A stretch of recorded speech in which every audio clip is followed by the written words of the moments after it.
હાલો છોકરા, મધર્સ બ્લોકમાં બા તરફથી યાદી, સુધાબેન મહેતા તરફથી અને બધાને મારા તરફથી આશીર્વાદ. બધા છોકરાઓને મધર્સ બ્લોક તરફથી. અને છોકરા, હું નાસ્તો બનાવું છું તો ફાફડા બનાવું છું. તો જે આ ઘઉંનો લોટ છે, આ ઘઉંનો લોટ ચારેલો છે. આ ઘઉંનો લોટ 1 વાટકી ઘઉંનો લોટ છે ને,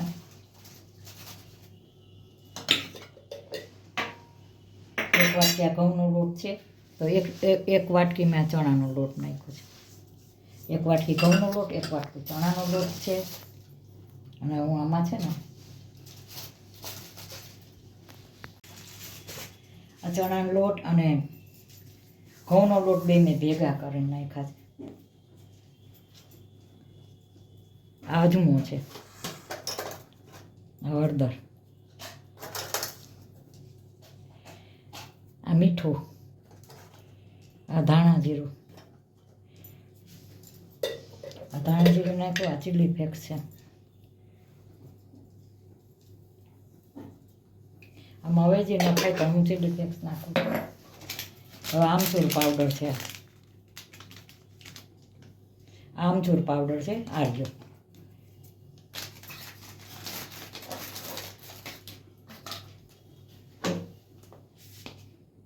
હિંગ નાખો, થોડીક હિંગ નાખી દો.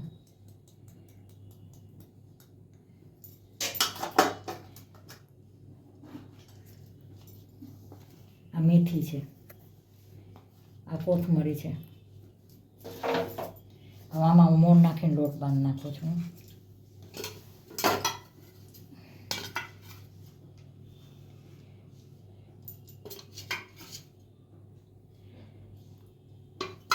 એક પાવડું તો મોણ જોઈએ જ આમાં. આ બધા મસાલા મિક્સ કરી આવું નાસ્તો બનાવું છું.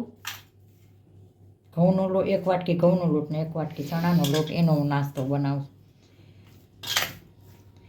આમાં ઓલી કસૂરી મેથી નહોતી ને, કસૂરી મેથી નખાય પણ એટલે મારી પાસે નહોતી અત્યારે, એટલે મેં અત્યારે લીલી મેથી આવે છે ને તો હું કસૂરી મેથી નથી રાખતી ઘરમાં.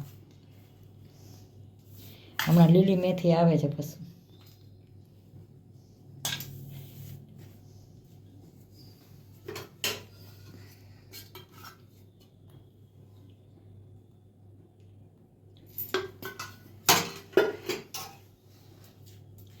આ સરસ મિક્સ થઈ ગયું છે. હવે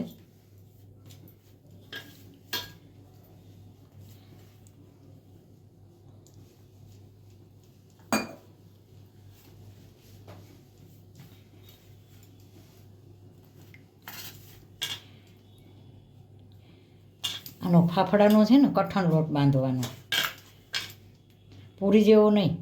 તમે પૂરી જેવો બાંધો ને તો પૂરી બને આમાં, એવું છે.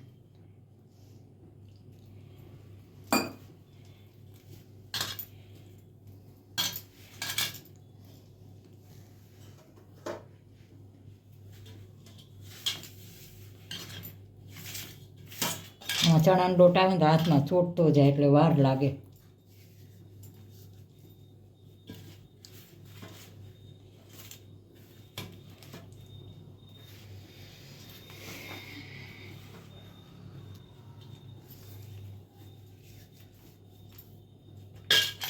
થોડોક ચોટો હોય ને નાસ્તાનો.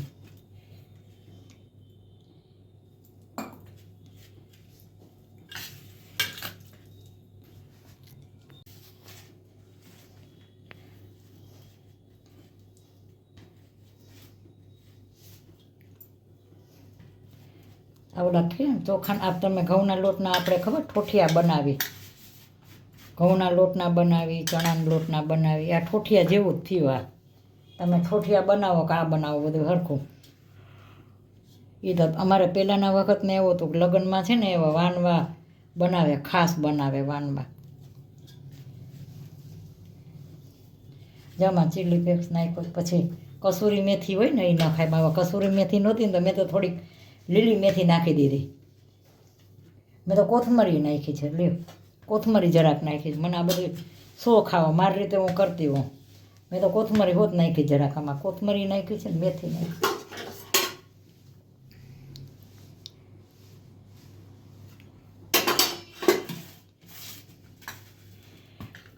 બહુ સરસ લોટ બંધાણો છે. આને છે ને સેટ કરવા 10 મિનિટ રાખી દઉં છું અને પછી હાઈ ક્લાસ ફાફડા બનાવી અને બતાવું હાઈ ક્લાસ. જો હવે ભલે આ સેટ કરવા રાખી દો 10 મિનિટમાં. આને બહુ કઠણ બાંધ્યો છે ફાફડા.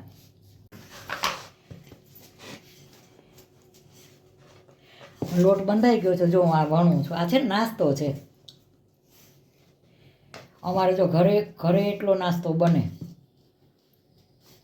અને બહારથી ને એટલું આવે ને, બહારથી છોકરાને જી ભાવે બહારથી ને મગાવી દેવાનું એમ, જેને જી ભાવે ટૂંકમાં.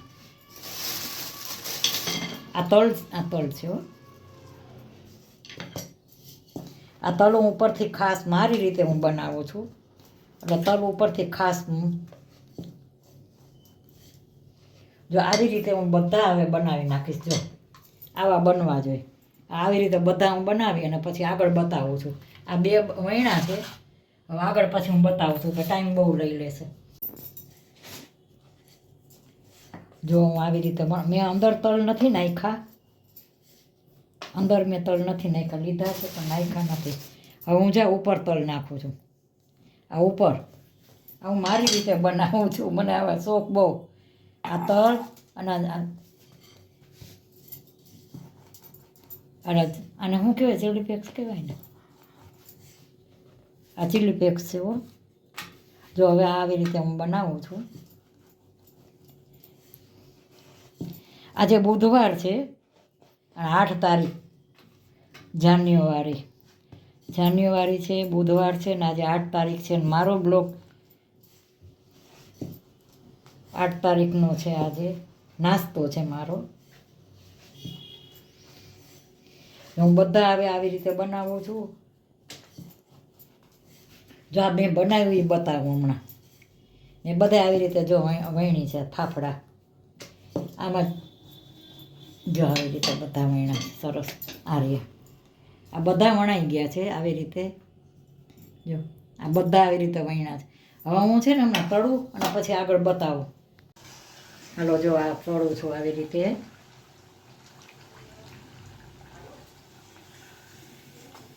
બહુ સરસ. આ ચારે બહુ મજા આવે ખાવાની.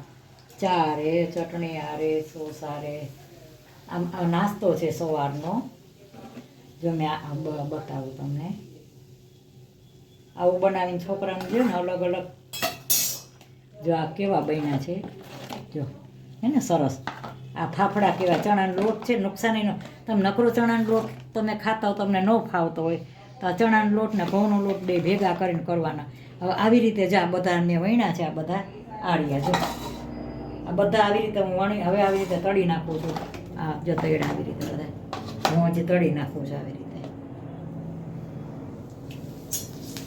હું વધુ તેલ એટલે નથી મૂકતી કે પછી દાજી તેલ છે ને બીજી વાર ઉપયોગમાં નથી લેતી. નુકસાન છે. બીજી વાર તમે ઉપયોગમાં લ્યો ને તો આ તેલ છે ને શરીર માટે નહીં સારું. કે તમે હાલો આ તેલ વધ્યું પાછું વાપરવામાં લ્યો, ન લેવાય. એટલે હું જોઈ એમ તેલ મૂકું છું. આટલું હમણાં આખું ભરીને મૂકું ને એટલું મને તેલ જોઈ નહીં. પછી તેલ તમને નાખી તો દેવાના નથી પહેલી વારનું તેલ. વળી બીજામાં તમે વાપરો, વળી ત્રીજામાં વાપરો. એ પછી બહુ ગરમ તેલ થઈને કેવું થઈ જાય. એટલે હું જોઈ એમ તેલ વાપરું. ભલે એક તળું પણ તેલ છે ને ફ્રેશ હોવું જોઈએ બસ. તેલ ઉપર તો આપણું જે રસોઈનો આધાર છે બધો. તેલ ખરાબ હોય ને તો આપણા શરીરને બહુ નુકસાન કરે.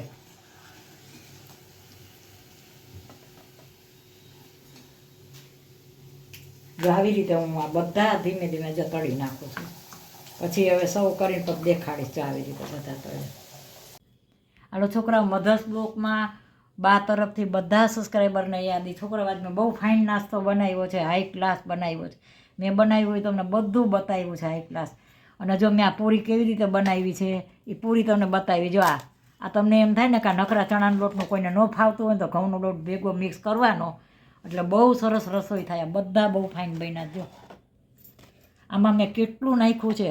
મેથી ને બધું નાખીને બનાવ્યું છે. આ ચટણી છે ને એ લાલ મરચાંની મેં બનાવી. જારિયા આ લાલ મરચાં છે. આ લીલા મરચાં છે. એટલે મેં આ લાલ મરચાં છે ને એની મેં આ ચટણી બનાવી છે. બહુ સરસ થાય. તમે આ ચટણીની અંદર તમે લસણ નાખી, લાલ મરચાં લસણ નાખીને ચટણી બનાવો ને તોય સારી થાય.